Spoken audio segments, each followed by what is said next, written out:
When President Muhammadu Buhari presented a proposed 8.612 trillion naira budget to the National Assembly in November last year, he and his team had envisaged that the document will be processed fast and in time to meet a particular deadline. Now, the National Assembly is working on the document but said the performance of the appropriation bill is more important to them than hurriedly passing it. What is the latest on the 2018 budget, which according to the initial plan should have been passed by now? Well, let's get the conversation started, shall we? A body that has been looking into this government document, a group that's taken it upon itself to review the Nigerian budgeting process using the 2018 budget. They said there are frivolous, inappropriate, unclear, and wasteful expenditure.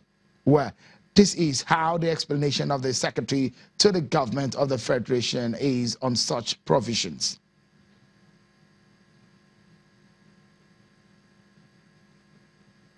It has stated that this job has been completed and payment was made and release was done to the beneficiary, the contractor. However, in 2018, you still repeat the same project and also add more money to that. Yes, it's an annual maintenance. It's an we are doing an upgrade. Yeah. What we have been able to achieve now is just with the audio. We are now going to go further with the video, so that the two aspects are synchronized to make the working of the council chamber very effective. Well, that may not be all about those issues that are gray in the 2018 appropriation bill, but the group also did not just pick holes in the 2018 budget. They spotted some positives and recommended how to make the document a tidy one and beneficial to the people. Well, if you look at some of the positives they raised there in the 2018 budget, they say they welcome following some of these issues that are being raised, the early presentation of the budget estimate. They also talked about the promise of improvements and reforms in the ease of doing business. You know, a lot of issues they raised.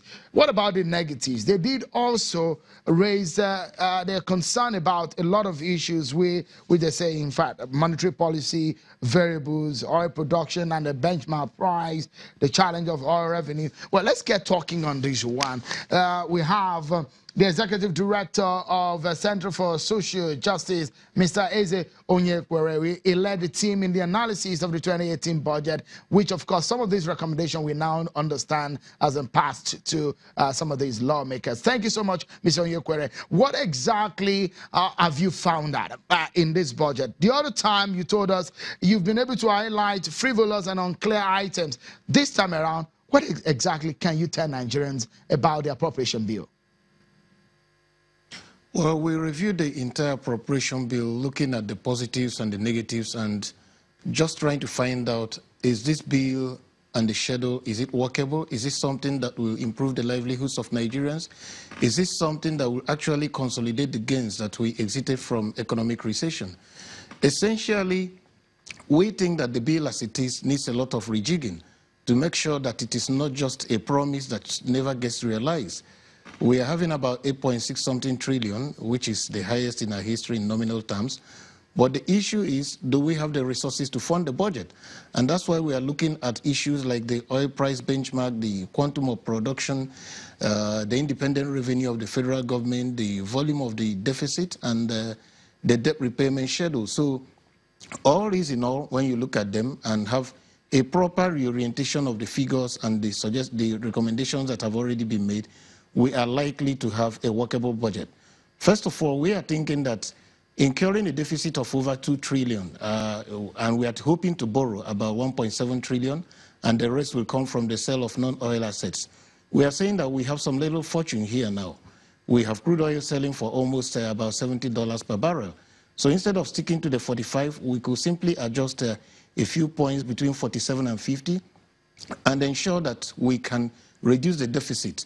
Because if we are talking of deficit funding and we are going to borrow more, we are laying the foundation that in 2019-2020, we need to make more resources available for debt servicing.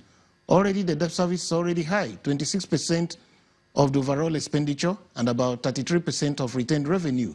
So if we continue this way, in future, we may have a situation where we may not be able to use the existing revenue to service the debt, or we simply service the debt and have little or nothing to do the other things we need to do. So we are recommending that maybe they should look at the oil benchmark price again and see what they can do to increase it. In terms of the independent revenue of government, we are saying, yes, last year you were looking at 840-something billion, and this year you are having a repeat. But as at the time the president presented that budget to the National Assembly, we had done less than 200 billion. Thank God we have almost 122 scheduled agencies under the Fiscal Responsibility Act to return the operating surplus to the government of the day. So what do? The agency charged with looking at this operating surplus, seeing how to recover it, is the Fiscal Responsibility Commission. So if you are making a budget for an agency that you hope to get almost $1 trillion for you, you must empower that agency very well, make appropriate resources available to them to do their work, because they need a lot of competencies, forensic competencies, to be able to follow up these agencies, 122 of them. So you look at a budget of about 500 million naira that is meant for them, can go, to nowhere at all, to be able to help them to make the appropriate recovery so that they can bring money to the treasury.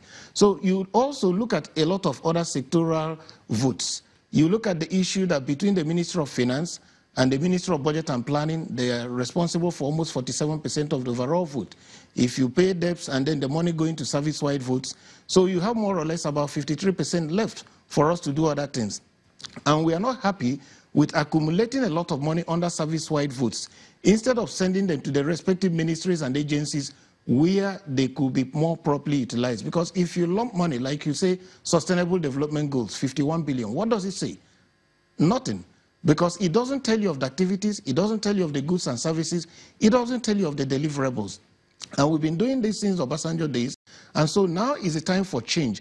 Send these monies to the respective ministries, departments, and agencies that need them, and itemize the various activities that they need to do, so that Nigerians can hold up to something that should make them, that they can monitor and expect at the end of the day. Mr. Yekwe, if I may quickly butt in here, and ask you, it seems that this government had set out to achieve a goal with this budget and this plan, although there is a realization that the 2017 budget is not really achieving its aim based on the monies that have been rolled out for achievement of the performance of this budget. But if you look at the aim and objective, and you look at the EGRP plan of this government, does this budget look realistic?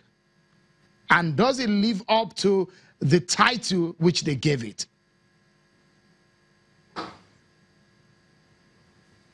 Well, it's not just a question of title or what has been stated, but it's a question of whether the figures, whether the provisions can live up to the goals and expectations. And for us, it's been a trajectory since 2015, very lofty goals and little achieved. I was reading the newspapers today and still saw adverts for the implementation of the 2017 budget still being rolled out as at today. So what we need is to tie those policies and plans of government to the figures in the budget, so as to achieve a proper policy plan budget continuum. So if we move at the pace we are moving now, we may not achieve the objectives that we expect at the end of the year. So that is why it is important to rejig these figures. For instance, you see a place like the Ministry of Transport, where we are talking as at today, government still wants to invest in an airport hotel. This is something that should be left to the private sector. We don't need to spend our money that way. You look at provisions for agriculture. You look at provisions for healthcare delivery. You look at provisions for education. Some of them are so paltry that they don't even meet up to 50% of the standards that Nigeria has signed on to. Why are you giving health less than 3.95% of the budget? You signed up to 15%. You are not even doing 7.5%. It's almost as little as less than 4%. In agriculture, yes, there are other votes apart from the budget. Why can't we have proper focus and make more resources available for that instead of just the 2.01% that we are presenting? How much are we budgeting to education? About 7.03%.